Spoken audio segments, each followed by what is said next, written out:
I started painting poppies with my grandchildren many years ago, painting the pebbles, and they used to hide them around their village where they lived. Last year, I painted a lot of poppies for our church, and on the back of the Poppy Pebbles, I wrote the author of the little verse that I wrote on the front, because there are so many beautiful remembrance poems. And then David, one of our congregation, rushed to the memorial board and thought it was one of our fallen had written on the back. And I said, what a wonderful idea, David. We can do that. We can write next year, we can write the names of our fallen on the back of the Poppy Pebble. But there are 35 names on this memorial board. I became interested in the names on our board here after a member of our congregation, after a remembrance service some years ago, said, "My father's name is on there," and I don't think anybody knew that. After delving, you realise that it's not just names on the board, but also people who lived locally and who perhaps still had some relatives who were still alive. I needed 35 rocks. I panicked. Where was I going to find 35 rocks to paint? But luckily, Andrew found some in his garden, Sue brought me some, and friends also brought me some. And I loved painting the poppies. It was locked down, so it gave me something to do. But why a red poppy?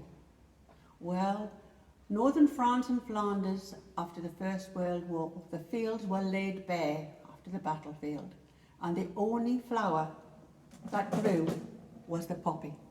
And the poppy was adopted by the Royal Legion, the Royal British Legion, as the symbol of the poppy appeal.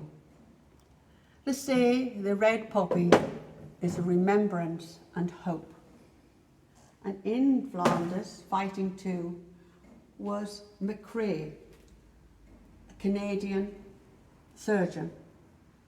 And he was so devastated by the loss of life that he wrote his famous poem, "In Flanders fields the poppies blow, between the crosses, row on row."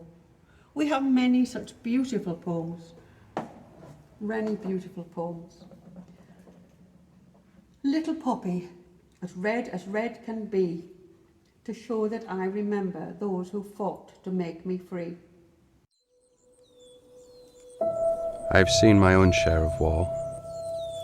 My family has seen every event. I served with my brother and sister. We fought on the shoulders of those before.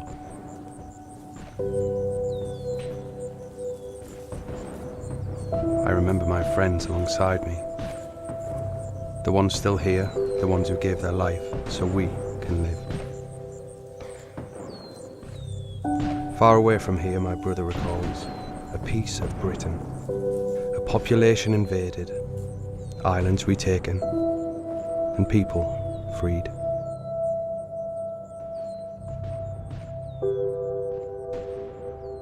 On our own streets of our own land, my father was there. Peace. A battle of cat and mouse on a testing ground. Unforgiving terrain, unlike anything before. The humidity, the rain, the jungles tested my great-uncle.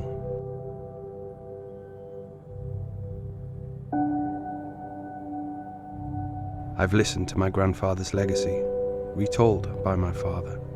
I've heard how after victory in '44, with eyes wide open, he'd be back on that beach, awake but dreaming. 100 years ago the Great War ended. My great-granddad was in those trenches. He's not here to give his account, but he gave me, he gave us all, his future. I now teach my kids of the debt that is owed, of the respect we must show for those who did and didn't return. At 11 o'clock, with my right hand to cap, 2 minutes best spent. The deafening quiet, the ringing of nothing. Today, when the guns fall silent.